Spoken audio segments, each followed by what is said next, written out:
En días pasados se llevó a cabo la posesión en el Palacio de Nariño del nuevo magistrado de la Corte Constitucional, Miguel Polo Rosero, lo cual generó mucha preocupación entre los detractores de Petro. Consideran que esta elección es la cuota inicial para buscar alargar el periodo del presidente, ya que la reelección está descartada. Curiosamente, quien ha dado fuerza a esta teoría ha sido el mismo expresidente Duque y sus adeptos, que han replicado esta noticia. Que la estrategia solamente la pueden consumar cuando tengan el control absoluto de la Corte Constitucional. Entre divisiones, suspicacias y dudas, el pasado 20 de noviembre el Senado escogió a Miguel Polo Rosero como nuevo magistrado de la Corte Constitucional.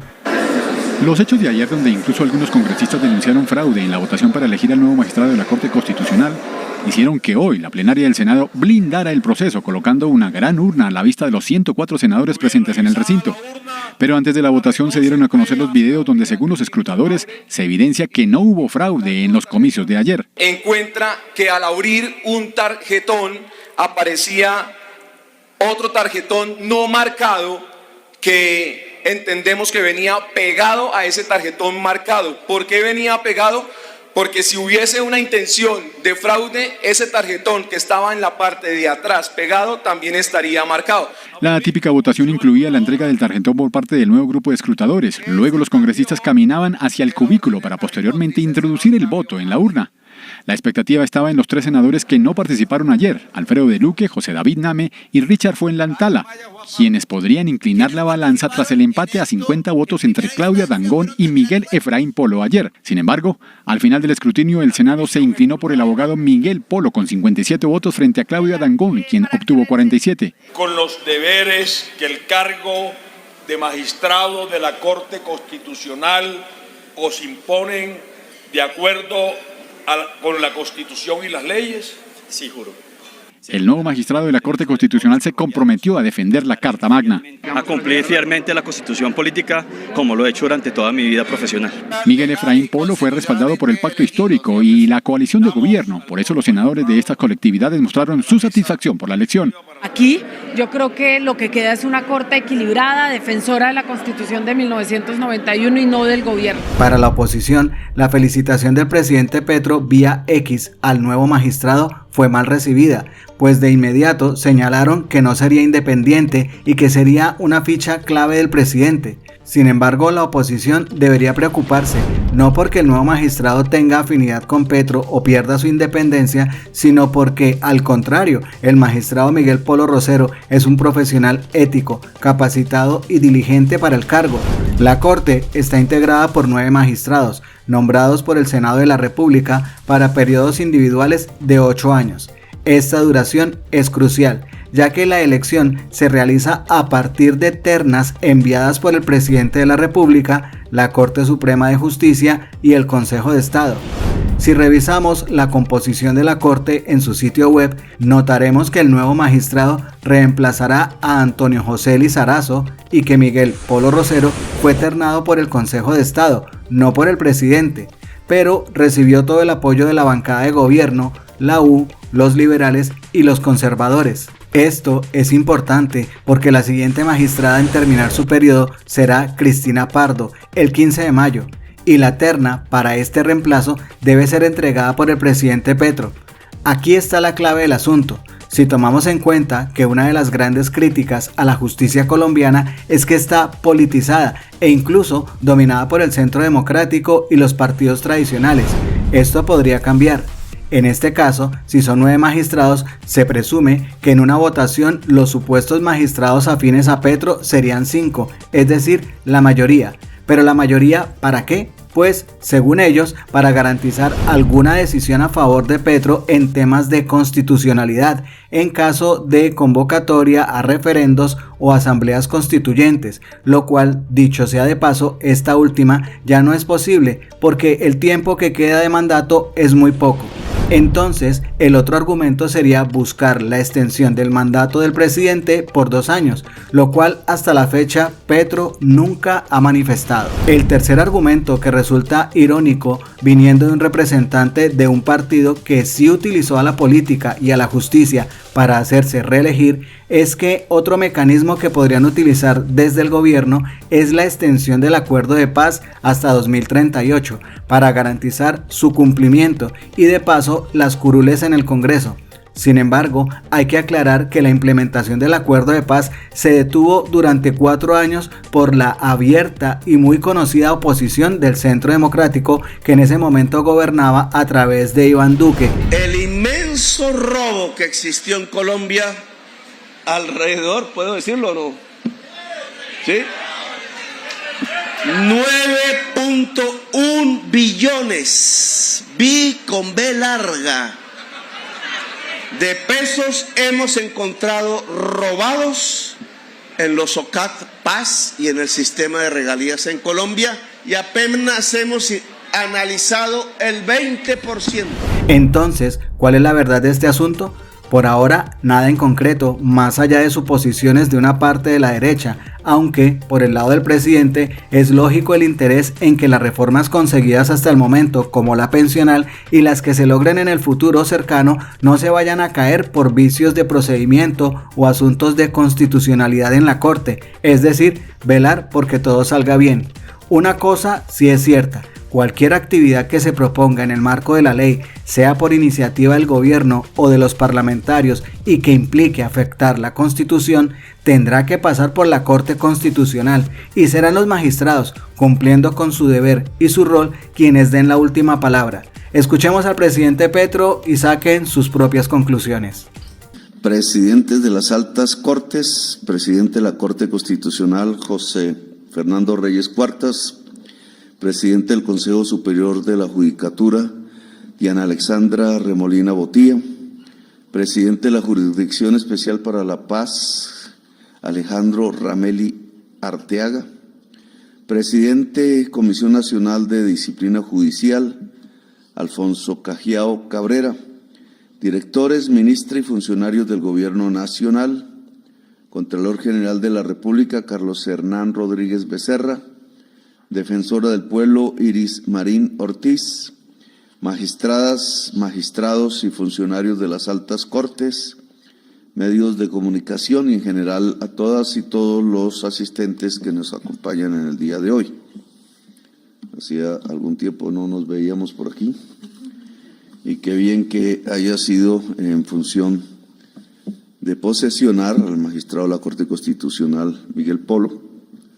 Ardua votación tuvo usted en el Congreso y discusiones en la prensa. Me alegra mucho que haya superado esa votación y que ahora ingresa a un trabajo que siempre será intenso, pasados los años. Magistrado Henao, hoy fallecido en estos últimas semanas, meses, siempre me dijo, él fue compañero mío en mi generación de estudiantes del externado, siempre me dijo que en la Corte, siendo ya presidente, que en la Corte Constitucional prácticamente se dirimía el poder de Colombia. Y fue presidente de la Corte Constitucional. Siendo magistrado de la Corte, él me enseñó de una sentencia que habían acabado de aprobar sobre los recicladores de oficio. Yo no la conocía, me explicó, no entendí en ese momento por qué había sido, me dijo eso, la sentencia que más presiones había ejercido sobre él, poderes que yo no conocía. Hoy acabamos de presentarle a las asociaciones de recicladores del país un decreto que inicia lo que esa sentencia ordenaba en ese entonces al alcalde de Bogotá. Por acatar esa sentencia fui destituido y nunca entendí muy bien por qué por acatar una sentencia se podía destituir en Colombia. Después la historia pues ya mostró las consecuencias de eso, pues estoy aquí gracias a eso. El magistrado Henao murió siendo rector del Externado de Colombia. Creo que merece un homenaje póstumo su obra como jurista en Colombia y su amor a la libertad y a los más humildes, porque para expedir la sentencia sobre los recicladores de oficio y resistir las presiones de los dueños de la contratación del aseo en Colombia, un proceso bastante anacrónico, transportar lo que llaman basuras a un relleno que produce gas metano, causante 23 veces más que el CO2 de la crisis climática, o peor, cuando está en cielo abierto, que es la mayor parte de los depósitos de lo que llaman basuras, pues enfermedades en los niños y niñas, en el agua, por los llamados lixiviados que caen a los afluentes o por las moscas que transmiten enfermedades por los aires. Ese amor por los más humildes lo tuvo siempre Henao, creció en él, y por eso esa sentencia y muchas otras que él les pidió hacen parte de una corriente del pensamiento jurídico que me parece profundamente articulable a lo que la Asamblea Nacional Constituyente exigió como la principal razón de ser de la Constitución del 91, que es un Estado social de derecho. Yo siempre he hablado aquí de eso, ¿qué significa un Estado social de derecho? ¿Por qué la palabra social se coloca en medio del Estado de Derecho? Porque el Estado de Derecho obviamente es un concepto que nace de la ideología liberal, democrática, europea, de hace 4 o 5 siglos, pero ese concepto de atravesar la palabra social dentro del Estado de Derecho tiene una razón de ser, y no puede ser más que los humildes, no puede ser más que la lucha por la igualdad. La palabra igualdad está bastante menospreciada hoy en el mundo, pero no hay Estado de Derecho sin igualdad, en realidad. No voy aquí a alargarme en estas palabras porque nos quedamos más tiempo del que se precisa, pero en ese Estado social de derecho también aparecen los conceptos básicos del liberalismo democrático, que creo que en este gobierno se están profundizando, porque en la misma Constitución y en diversos escritos se pueden leer palabras que a veces parecerían diferentes y contradictorias. Separación de poderes. ¿Nos separamos? Coordinación de poderes. ¿Nos juntamos? Equilibrio de poderes. Nos contrabalanceamos y nos dedicamos entonces a ver que lo que diga uno no lo diga el otro. Estos 3 conceptos que parecieran definir cosas contradictorias en sí mismo, ¿cómo se articulan en una democracia? Si seguimos leyendo un poco esos textos de la Constitución, pues nos aparece la participación popular como el eje de la soberanía, dice la Constitución, el pueblo. Y dice la Constitución que el pueblo es la base de todo poder en Colombia. Dice eso desde hace no solo la del 91, la del 86, que le agregaba la palabra Dios. Pero si la base de todo poder es el pueblo, será por eso que el presidente se posesiona ante el Congreso como representante del pueblo. Será por eso que el voto popular debe ser respetado, porque es el voto del pueblo. Y será por eso por lo cual nosotros todos aquí, los que ostentamos cargos públicos, obedecemos al pueblo. Tratamos de servir al pueblo, servidores públicos, servidores del pueblo. Por tanto, en mi opinión, ese poder popular, esa fuente de soberanía que nuestra Constitución deposita exclusivamente en el pueblo, creo que es la base de un Estado social de derecho. Y que nada de los anteriores conceptos puede esgrimirse en contra de la voluntad popular. Sea cada 4 años, como en Colombia, sea permanente, que es lo que debería implicar una democracia más avanzada que también prescribe nuestra Constitución Nacional. Estado social de derecho quizás es una articulación entre la democracia representativa y la democracia directa o popular. Y ambos conceptos quizás se tensionen en la vida diaria política de este país, pero que creo que hay que preservar a como dé lugar.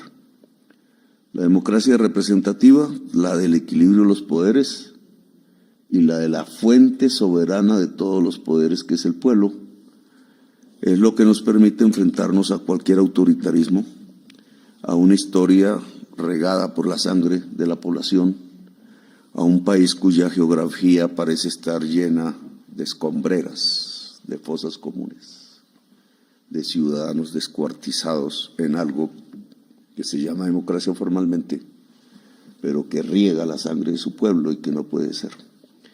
Cuidar, por tanto, no solo el texto constitucional, sino la realidad de la historia para construir una sociedad democrática todos los días, justa, donde los derechos de la gente y sobre todo de los más humildes se preserve, me parece una hermosa tarea de quienes hacen parte de la Corte Constitucional, y usted hoy empieza a ser parte de esa Corte, la conoce muy bien porque ahí ha estado mucho tiempo, pero espero que su trabajo sea congratulado y aplaudido por el pueblo de Colombia. Gracias, magistrado, muy amable. Usted tiene de ahora en adelante un intenso trabajo con su familia, tiene que convencerla de los trasnochos, del estudio, de las tensiones, de las rabias que a uno le dan y que tiene que contener porque toca estar en este país al frente de las circunstancias que son difíciles. Gracias, magistrado, muy amable. Felicitaciones. Gracias. Gracias por hacer parte de la comunidad Magenta Radio. Si te gustó el video, por favor compártelo, comenta y por supuesto darle like. Nos vemos en el siguiente video.